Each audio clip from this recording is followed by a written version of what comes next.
Does does Mary Kay still have? Don't they were the ones who gave out the pink Cadillacs to the The big pink sales. Cadillacs. Do they still do that? I don't know. I haven't Does seen a Mary pink Kay Cadillac still in a long time. exist? I think it still does, but I don't know. I have no idea. When I was growing up, and Laura, we'll get to your childhood in a moment here. But when I was growing up, the neighbor sold Tupperware.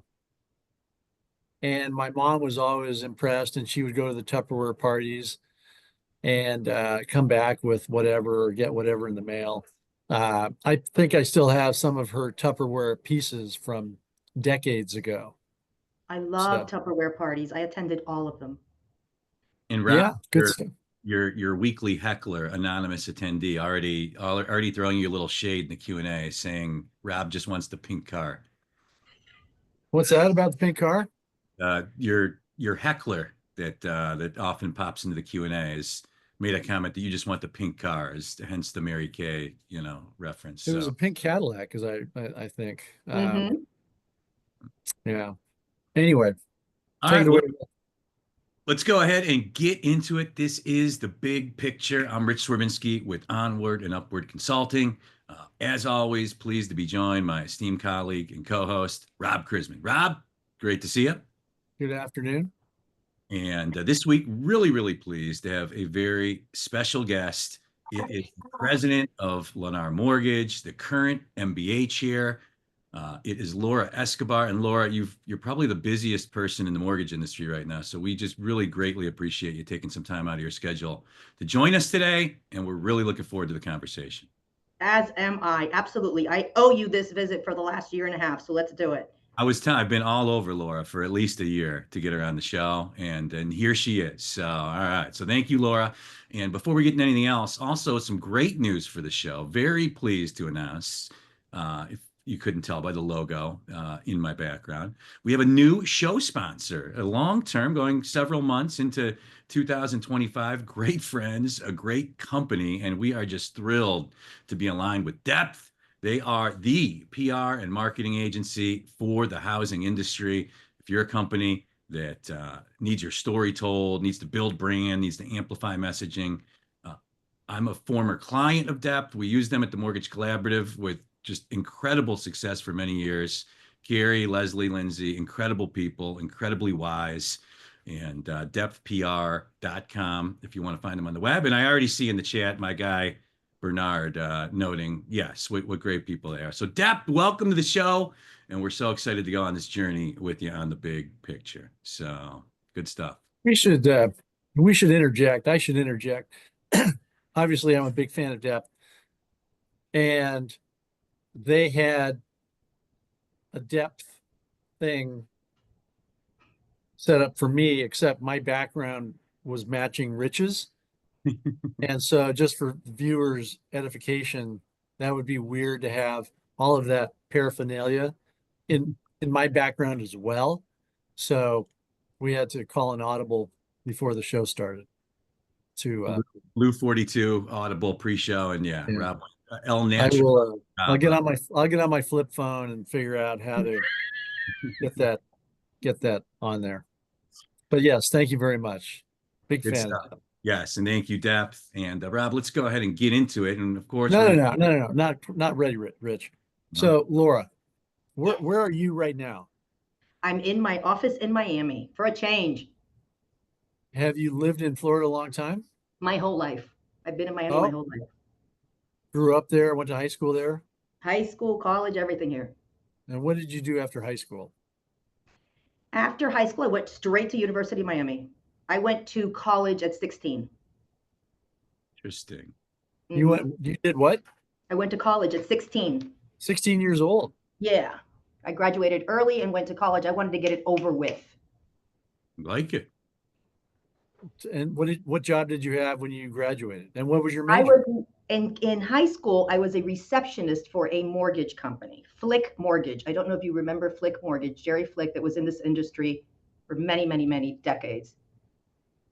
I was receptionist for him, went into warehousing and shipping, from then into processing, and so on, and had underwritten, have done everything in this industry while I was studying psychology. That was my major. That was going to be my passion in life, was to make a difference and helping people through themselves. Then I realized how intense and how every single day of your life you get paid to listen to sorrow and pain and suffering. And nobody walks in and says to a psychologist, just want to come in and say, I'm doing amazing. Here's my $120. So I said, I'll do that as a side job. And I stayed with mortgage banking and have been in it ever since. It's always fascinating how people find themselves, and I don't use the term end up or wind up, find themselves in our industry. It's actually, there's some really cool stories out there. And one of my first clients at Tuttle and Company was J.I. Kislak out of Miami Lakes. Yep. And I would go down there and visit Kislak. And did you know Jay at all back then? Very well. Very well. My sister worked for Kislak for many, many years. Oh, what was her name? Elizabeth Lorenzo. I don't know if I met her or not, but yeah, I'd go down there and he would show me. Jay was like a Renaissance man with, map collection and autograph collection and very much into, history, the history of Florida and so on. So I enjoyed my visits. Doris Christie, did you remember? Yes. We should have done all this before the show began. Sorry, we've lost half the audience already. Is Doris, is Doris still around at all? I doubt it. But I don't know. I haven't heard from her in many, many years. Yeah, neither have I. She was like, very pragmatic person, like here, you should call a spade a spade. I'm with you. Yeah. Anyway, Rich, go ahead. The Fed, of course, yesterday, Rob, the Fed meeting announcement, they lowered by a quarter, but then, Fed Chair Powell's comments afterwards, kind of talking about how tough it was, released the dot plots, of course, which indicated just 2 cuts in 25, 2 cuts in 26, all a quarter, and 1 in 27. So more conservative lowering dot plot. The Jan 29 upcoming next Fed meeting, just an 8% chance currently priced into the market of a 25 basis point cut, as the Fed has now cut 1 full percentage point from the top of since the peak. And stocks sold off, bonds sold off. There was a dissenter. The Cleveland Fed president, I have to note, Beth Hammock, dissented. I don't know what that means. But Rob, your thoughts on the Fed cut and Powell's comments yesterday? Why do you think the Cleveland Fed president dissented? Any idea? There was no reasoning given. The minutes don't come out, as we all know, for a week or two. So we don't know. But Maybe the Cleveland economy is doing so well yeah, I kind of agree with that her. it And shouldn't have Cleveland lower rates. people are really smart. So maybe she's ahead of the curve. And, you've been saying actually that the Fed doesn't need to cut. So she's in line with the Rob Krisman take on this. Yeah, well, it's interesting because leading up to, first of all, Laura, having been in the business a while, as I've been, as many people on the call have been, you learn over time or quickly that the Fed is generally kind of behind everything. The market tends to already price in what the Federal Reserve is going to do. And it's almost as if the Federal Reserve is putting their stamp of approval on what the market, especially the bond market, has already done. Certainly the stock market is not the economy, right? The stock market's going to do what it's going to do, but the bond market had already priced in this cut. It's already looking ahead. And I keep coming back to the fact that you can't really predict. I mean, I don't even know what I'm going to have for lunch tomorrow, much less how many cuts as the Federal Reserve is going to make 2 years out. It goes back to the quote from the general in World War II. You can have a battle plan until the first shot is fired, and then it all goes to hell in a handbasket. Or maybe that was Mike Tyson. I don't remember. But it's very difficult to predict really much of anything. And I think that folks have to focus on what the economy is doing, what they see with their own eyes, not what the press, the financial press. It's almost like the financial press can't talk about anything else. That they've forgotten what to talk about besides the Fed, the Fed, Mhm. the Fed, the Fed. It's like there's a lot going on in the economy, and now we've got this break from the Fed, but it's almost as if, oh, unemployment comes out. What does that mean for the Fed? CPI, what's that mean for the Fed? What does that mean for the Fed? The Fed, the Fed. But I keep coming back to the fact that when I drive around or fly around, the economy is bustling. And that is in spite of higher rates. I think the economy will continue to bustle. And rates are pretty good. And sure enough, the bond markets did not, the bond market was already priced in what the Fed was going to do. And we saw what happened. So I don't know. Rates, I tell people if you like rates where they are, good, because we could have these mortgage rates for a while.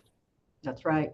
Well, and what's really challenging is the average consumer hears the Fed, the Fed, the Fed. To your point, it's all we've been hearing, and they assume, oh, that just took a quarter off of the interest rate. I can go now purchase my home or lock in, and we're the big bad lender that has to give them the news of, oh, it's already baked in. Yeah.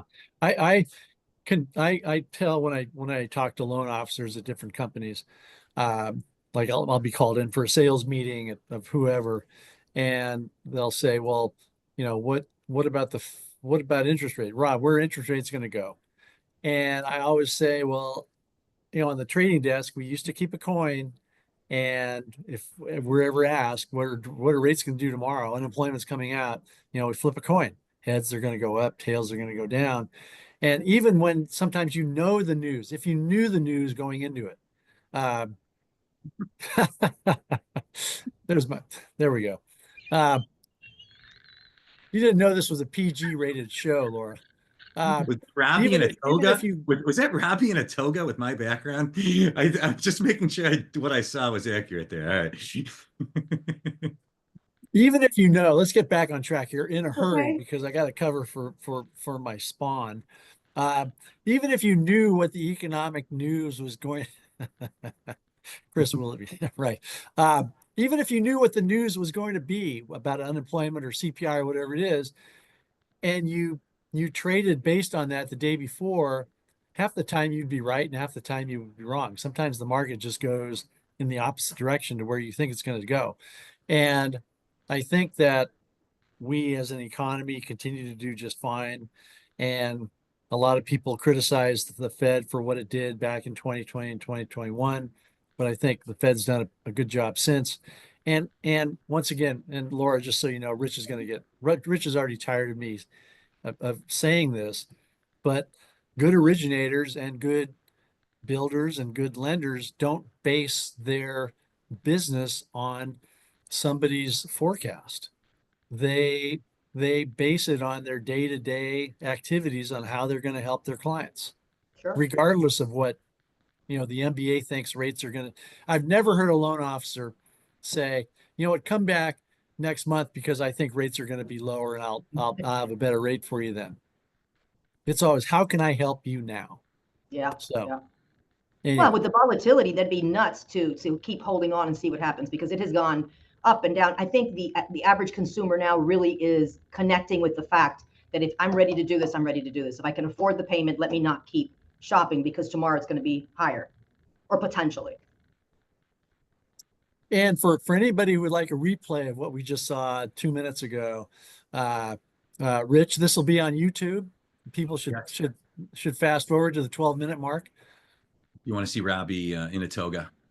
Yeah. So, and I always forget to mention at the outset of the show that to our live audience, and if you're listening to the podcast or the YouTube, where most of you consume it, we are live every Thursday at 3 Eastern on Zoom, and you can go to charismacommentary.com to get registered. So, Thanks to depth, right yeah. now at this point. So, Anyway, so Laura, let's get Yeah. back to Laura because she's our esteemed guest here. So you make your way through the mortgage company ranks, and obviously you are doing well and well thought of by your superiors, and you kind of move up. And how did you come to work at Lennar? That's an interesting story. You asked the best questions. I'll tell you. Years ago, I was in IMB and I had a net branch with my partner, and I was in another county. My children at the time said, we want to go move back to Miami. We want to go to school in Miami. So they gave me a really hard time when I relocated. And if you have any teenage girls, you completely understand it's not worth the fight. I will change jobs before I fight with the teenage girls. And that's what I did. Lennar kept calling me. The foundation and the chair kept calling me and saying, look, you're getting all of our business, because I was getting more capture than Lennar Mortgage at the time. But it was only because I'm Spanish speaking, and they didn't have enough people. They didn't have any at the time, really, that were Spanish speaking. So I was raking in and doing really well. And Lennar said, look, we can't beat her. We might as well bring her in. So for about a year, they continually tried until my children made the decision for me. And here I am, 28 years later. Wait a minute, how you've been with Lennar 28 years? I was with them as an outside lender for 6, and I've been with Oh, I them see. 23. It's my 23rd year with them. I had lunch yesterday with well, I guess you call him the ex-owner or the owner. Anyway, so Bay Equity was started and run by the McGovern brothers and father. And yesterday I had lunch with one of them, as we do periodically. And they, as you know, they were bought by Redfin 2.5 years ago. And a huge metric for any builder or real estate company lender is the capture rate with your sister company, Correct. right? And it's a big deal. It's a big bragging rights. And you would think that the capture rate should be near 100. And I'm not going to talk about Lennar specifically, but for a lot of companies that have an affiliation, the capture rate is oftentimes nowhere near 100%. Correct. People have their favorites. So it's an interesting dynamic. So congratulations on your tenure. Thank you. Thank you. I Says a appreciate lot that. about you. Thank you. And your point on capture is really, really important, because everybody assumes it should be in the 100, and there's no way. If you have a capture and you're a home builder and you're getting 100%, you're walking away from business. We don't have every program. We don't have every relationship. There's no reason for it. So if you're in the 80s, you're hitting a home run. It's like hitting 100. Yeah. And Anyway, Rich.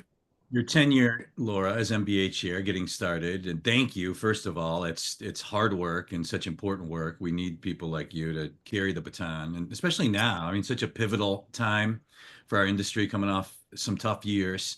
The affordability, the rate climate kind of challenge, change in presidential administration. So much to just kind of think about and contend with. So I mean, as MBA chair, is there one specific area of focus for you as you go into this? Like, what is your platform, for lack of a better word? Well, I've been really vocal about it, because you can see I'm very subdued and calm, and that's why they chose me, right? So my message has been to every policymaker in DC, and it's really a simple, simple message, but very impactful. Stop talking about it. Stop talking about affordability and start delivering on affordability. So I am really, really focused on that. As simple as that sounds, it has got so much attention. I've never seen so much attention on affordability as I have this upcoming year. So definitely hands are full. And then within that, any specific programs or initiatives that you have in mind, to help?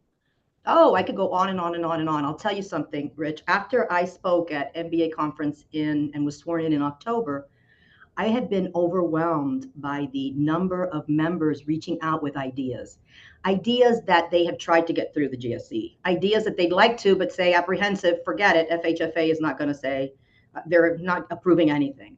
So my first priority is listening. It's taking the time to understand the perspectives and solutions that our members are bringing to the table. And from there, I'll continue to strengthen my commitment on affordability and focus on the initiatives. But we know there's a new administration coming in. We have to wait and see what position, who's going to be in what position, and who's going to align with us, collaborate with us, and tackle the challenges, collectively.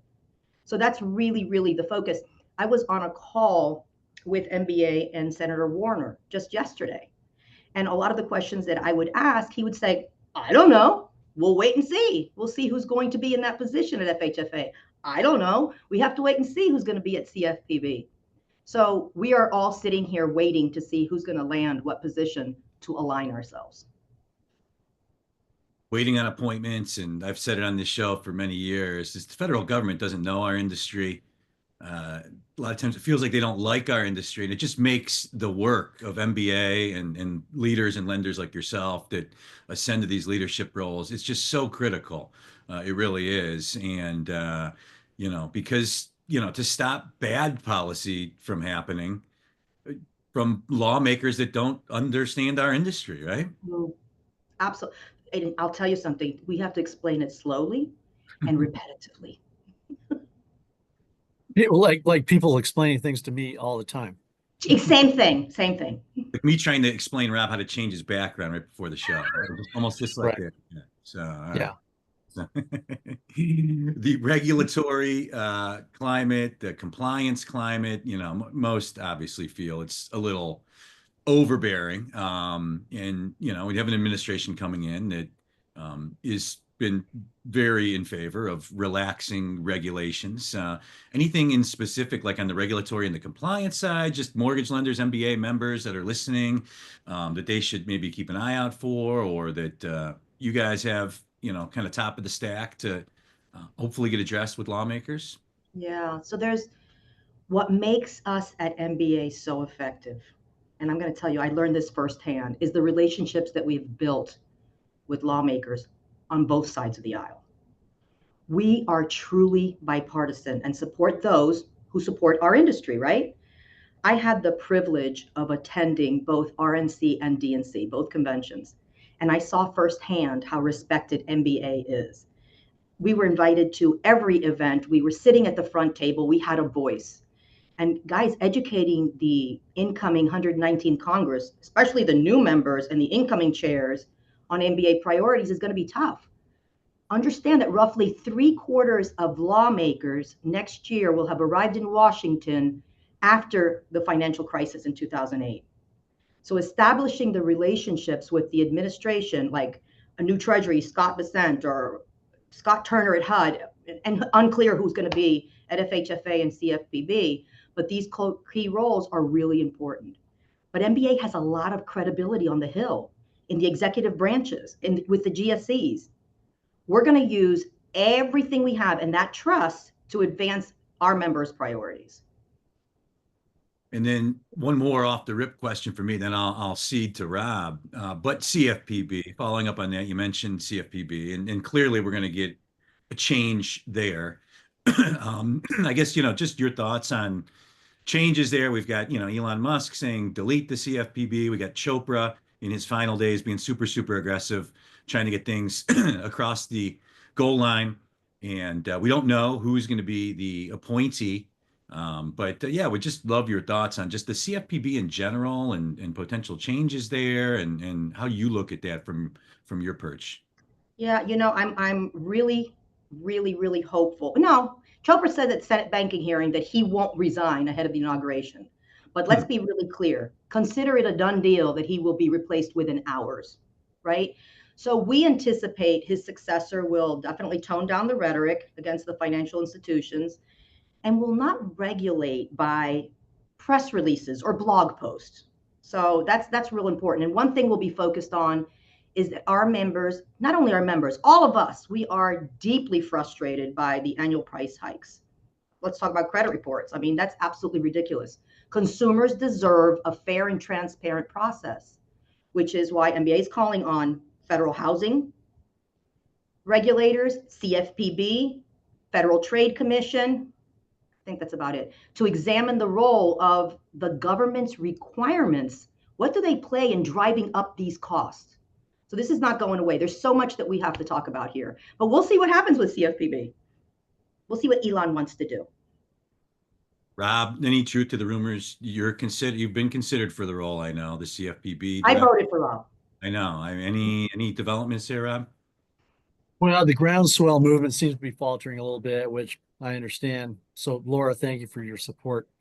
Absolutely. Wouldn't it be interesting? So I've gone to advocacy events with the California MBA. We'll go to we'll go to the Capitol and wander around the halls and talk. I shouldn't say wander. We have appointments, and sometimes you meet with the actual elected official, and sometimes you're meeting with an aide or two or three who tend to know more about what's going on. But it reminded me of some events that I will go to where where people will stand up, maybe they're vendors, and every vendor is given 3 minutes or 5 minutes to talk about something. In fact, in Denver, there were there were sections that you could go to where people would stand up and talk about their product or whatever they wanted to talk about. Wouldn't it be interesting if Washington, D.C., if they did that, when you talk about 3/4 of the legislators coming in who have been elected since the financial crisis, and just have industries be able to educate them, like, okay, everybody, 512 members of Congress, we all want you in this room because we're going to cycle through, the housing industry, the travel industry, the construction industry, whatever it is, just to give them a little bit of insight about what groups are doing, what they're trying to accomplish. And of course, I would think the MBA would be in there given its role in the economy. So anyway, that was That is a great idea, Rob. well, getting it, pulling it off would be difficult. It might be like herding cats. So Laura was anyway, writing it down now as the MBA chair. I think she might have wrote that idea down, Rob. So I sure did. well, it would be interesting to do.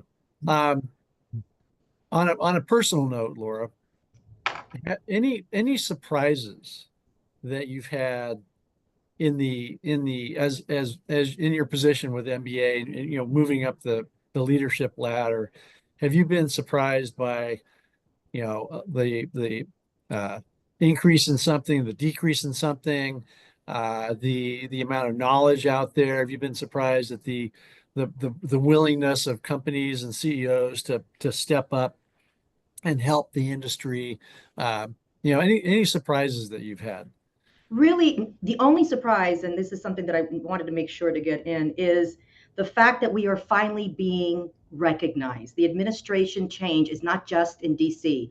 The fact that housing is at the state level, at the local level, that everybody is talking about it. When we have, to your point earlier, we've always had to explain ourselves over and over. When I go into a meeting like I did yesterday with one of the senators, they know the topics. They know about trigger leads. They know about Basel III. We're talking and we're picking up the conversation with knowledge versus I have no idea what you're talking about. We're running through the halls of Congress trying to get through with a little piece of paper, and we have hundreds of us trying to explain our procedures, explain where the challenges are. We have 20 minutes to meet with each one of them, and we get nowhere.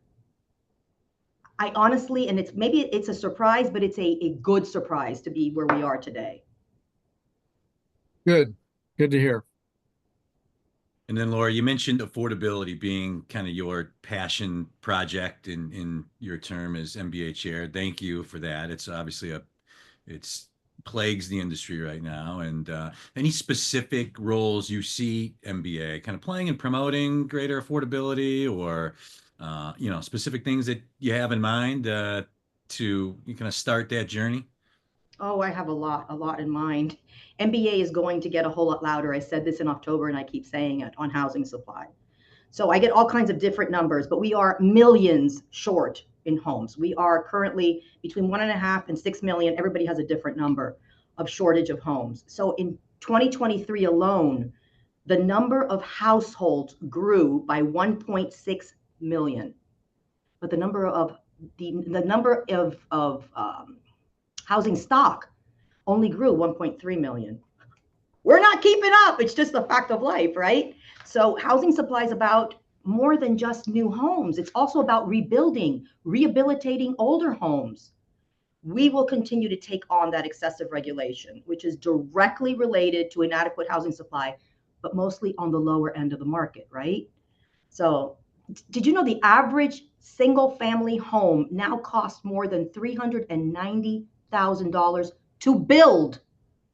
And of that, more than $93,000 of the final price of a new home is due to government regulation. Federal regulations from CFPB, HUD, FHFA have all made lending so much more expensive. They're raising cost of doing business, but they're increasing the fees that the borrowers inevitably pay. And now it costs more than over $11,000 for a lender to produce a loan. So, guys, there's no lightning bolt strike to address the challenge, right?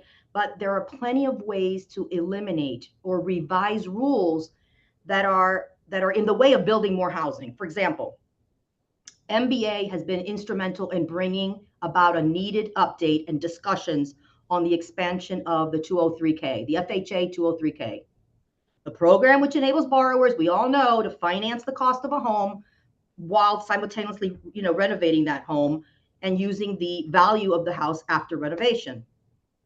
Simply put, the 203K program expands the number of marketable homes nationwide. Why? By facilitating rehabilitation of the older home or the outdated, fixer-upper. And today they may not be turnkey, but all they need is a little bit of capital infusion to get where they need to go.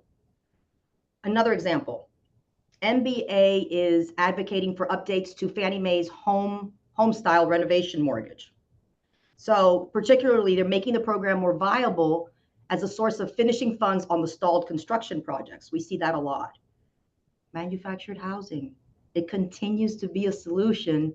We know that it's a solution, but it faces so many barriers from regulatory agencies, local municipalities. Zoning restrictions are absolutely ridiculous. Then we have MBA's convergence program. It's the initiative to bring together stakeholders on the ground.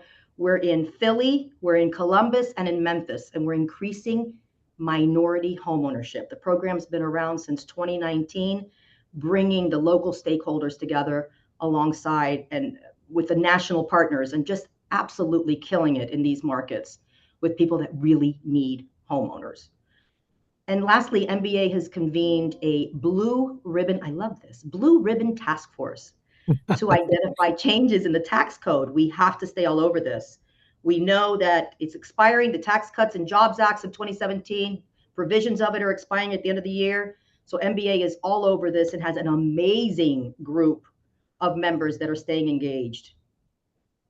That's great to hear. It's almost unthinkable that we've gotten to this place where the average regulatory costs on a $393,000 home are $93,000. But the glass half full view of that is that it seems like the one issue that there's bipartisan support for. It's one of the only issues that both presidential candidates kind of spoke about, in terms of needing to get rid of the red tape, and help foster a system that can enable home builders to build homes sooner. So it's great to hear about some of these specific initiatives, the 203K. That's something we haven't heard a lot about, in a sense. So this is real quick. And I'm Rich. Rich. We're an Upward Consulting, brought to you by Depth, PR and marketing agency for the housing industry. Our new sponsor, Carrie, Leslie, and Lindsay, the fantabulous team at Depth. New partners to the show. I want to thank them once again. And Rob, sorry, I cut you off there.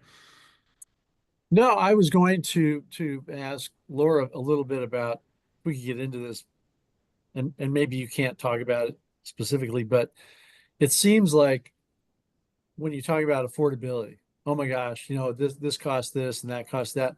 Isn't so much of it though the cost to hook up to the local, sewer line, or the county commissioners, the local utilities cost to do something? I mean, so much of it is local. The people are dealing with Edna down at the planning commission, and she's like, fax me some information. I mean, it's not like a president or anybody can wave a magic wand and change the way towns, counties, cities do business. So how do you deal with that? Well, I think that, like I said earlier, it has to be a combined effort. It has to be a combined, you have to have the local municipalities on board. They're the ones that can tell you what land positions they have. They're the ones that can tell you what grants have been afforded. So absolutely, the local municipalities have to be on board and participating. but it has to start at a federal level and trickle down. Yeah. I hope so. Interest rates are what they are. Obviously, some lenders can offer buy down programs, for example, or down payment assistance programs. But when you talk about, you were talking earlier about housing stock, for example, if you have a limited pool of labor in a given market, the aging housing stock, not so much new builds, but just like, oh, my house is, 50 years old and I don't feel like putting a new roof on, so I'm going to hire somebody to put a new roof on. Whoever works at the roofing company or whoever works at the foundation company or whatever it is, that takes away from any kind of new construction labor that might be out there. So that's when you talk about affordability, you touch on so many areas. It's really it's really a monumental task. And so I applaud the MBA or anybody who can make inroads in correcting that. Absolutely. I mean, labor and building materials alone have increased 31% since the beginning of COVID. You look at that, plus you look at what it costs to do a loan, and you look at what it is to build a home. We're on the verge of a vicious cycle in which fewer and fewer people can afford the dream of homeownership. And that's not good for our country. Laura, I shared a few days ago, I read a fascinating column about home building robots, a company that is producing robots that are helping perform different parts of the home building process that I shared on LinkedIn, which leads me to my next question. Any trends, any things that people should expect to hear more about as we get into 2025 in terms of just trends in the home building industry? Well, first, I'll give you a little nugget here. When you said about the robots and the homes, Lennar has a community of 3D printed homes in Austin, Texas, and they're partnered with Icon. So that is a really, really cool, futuristic, and it's happening right now. We have a whole community that we've built out between that and the micro homes. But just wanted to interject that to say it's happening now, and it's real, and it's something to look forward to. Wait a minute. Stop right now, Laura. Oh dear. I call them tiny homes. Did somebody change the name? Was It's tiny all homes kinds of names. It's tiny now homes. It's micro homes. There's all kinds of names. micro home? Oh my gosh, another name I've got to remember. It Anyway, sounds go ahead. fancier than tiny homes. I don't know if Rich and I have talked about tiny homes a number of times. I don't know if having a tiny home, I've got a bottle cap collection. Where am I going to put the bottle cap collection? The litter box, all that kind of stuff. But Have you anyway, seen some of these homes? what's that? Have you seen some of the homes? I have. There's some really neat technology out there that I've also written about in this commentary thing that I send out part-time. And the technology, when we talk about manufactured housing or the 3D, I've written about Lennar and the 3D printing. I think there's some great technology out there that you would think investors like Fannie Mae and Freddie Mac and the aggregators and so forth, and the owners of mortgage-backed securities would welcome, would embrace. And yet sometimes the investor community doesn't quite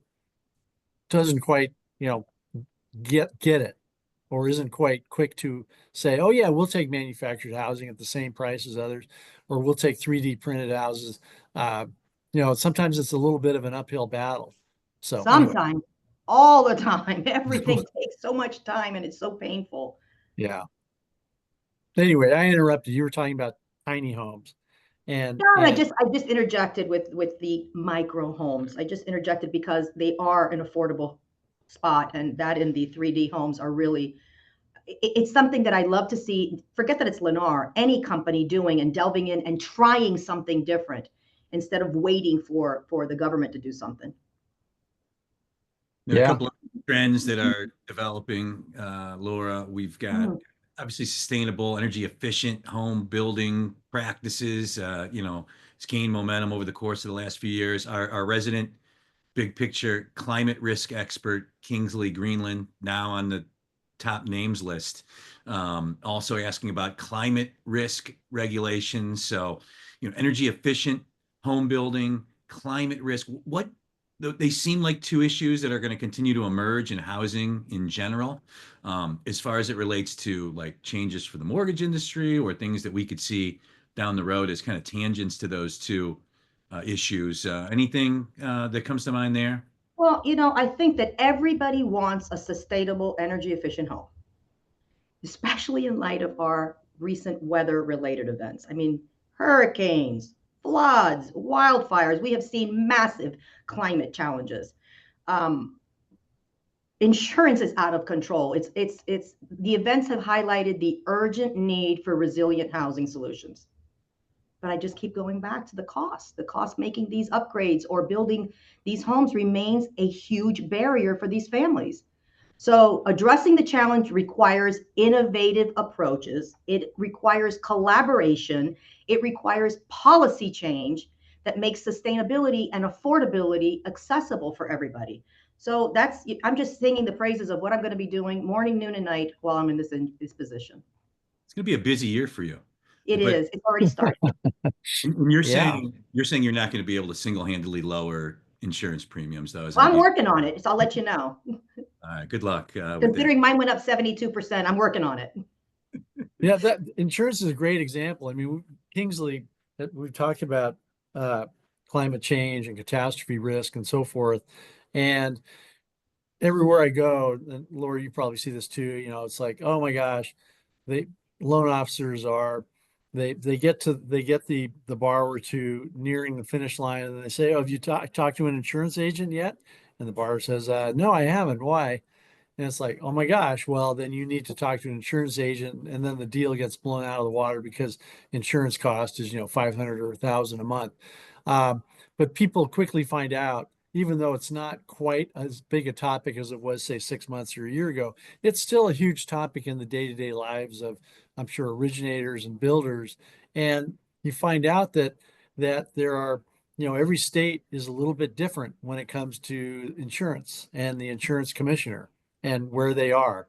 And then you combine that with, the Allstates and the State Farms and the Geicos and so forth, and free enterprise. And if I don't want to offer insurance in a given state, I'm going to pull out of that state. Mhm. Uh, it continues to be a big issue. Oh, it very much so. I remember when this first came up and it was Louisiana. And I remember sitting down, I can't remember what congressman it was with, and they said the biggest issue we have is insurance in Louisiana. And well, Florida has a little bit of a problem, and this was only the scratching the surface. And now look, you look at California, and I'm fighting to find out what companies are available for our customers, because you have some that are still sticking in with it, but they say, I'll do a certain percentage of business in this community. So it's not just, so you give the consumer the payment up front, and it could change 3 times if it's a new build. So it continues to be a huge challenge. Yeah, and insurance companies themselves, they realize that they are in kind of or they are in the catbird seat when it comes to the home buying process or the refinance process, or just approving another year's worth of insurance, and looking at properties with greater scrutiny, or sending drones over properties to look to see what's going on there, or sending out inspectors to the property to find things. And if they don't like something, like if you have a tree that's too close to the house or doesn't look healthy, well, we'll renew your policy after you remove that tree. And they think, well, and that homeowner can't go out and get another insurance company because maybe no one else is active in that market. It's really something else. It's Anyway. it's and I find it so hard to believe that we are living this. So hard to believe. The Yeah. good part, though, I'll keep going back to is we have the years, as you've confirmed, Laura, of policymakers, housing, and these issues we're talking about are really kind of woven into really, Joe Americans, the things they're concerned about. We Mm. heard talk about it during the presidential election, and it feels like, we have, incoming administration that wants to deal with these issues. And so what a fascinating, just for you, one of the owners of the Mortgage Collaborative when I was there was the MBA chair in '09 after the meltdown.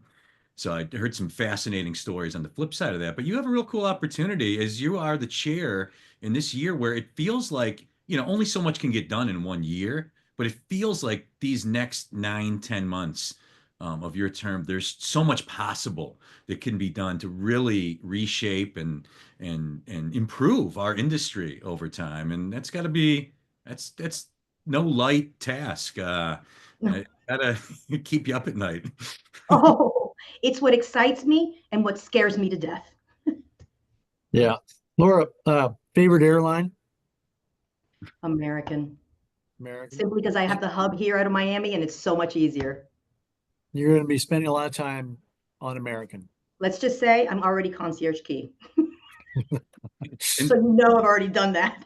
And Every last week. thing before we take it home, just the day in the life of MBA chair. I mean, you're speaking, right? You're out representing, you're meeting with lawmakers, but like the job description in a nutshell. I mean, you have your own job too. You're running a massive mortgage company. I guess how do you balance that? And what are the I guess the most central parts of the MBA chair job that are going to take up the most of your time, most of your time and energy? Well, I'll tell you, I because MBA gives you a 3-year chair opportunity, the ladder, you're vice chair, chair elect, and chair, you know what's coming. The only thing you don't know, obviously, in a new administration, and I had the opportunity once in a lifetime to do everything, to go to RNC and DNC and so on and so forth. So what it really excites me every day about MBA and what I'm doing is the amount of people, the amount of members that reach out and say, can you come to our national conference? Can you come to our MBA local in Florida, MBA local in Georgia? I'm being asked by investors to come and speak. So the exciting part is that our voice is continually heard and that they want to hear from us. They want MBA at all of these events. But at the same time, it's to your point, it's balancing the Lennar job, which we just acquired another builder. It's like every day something new is quite the challenge. It's 2 full-time jobs if you are committed to making a difference, which I am. Laura, if you need any jokes for if you're giving 2 or 3 speeches a week, if you need any humor, feel free to use the jokes in my commentary. I just want no, I want to take Robbie. I want to take that snippet and just plop it into every meeting.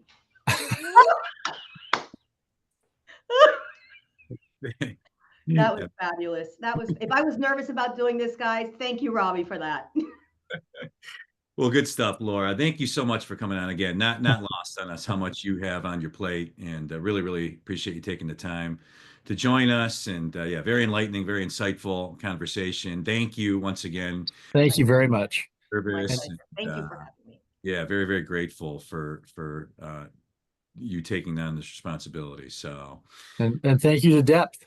and thank you to Depth, our new sponsor here at the Big Picture. Depth PR and marketing wizards for the housing industry. Depth PR, if you want to .com, if you want to learn more, or you can reach out to Rob or myself, and we can get you connected with Carrie Milo. And if Laura, if you want a sponsor for your day-to-day life, shoot me an email.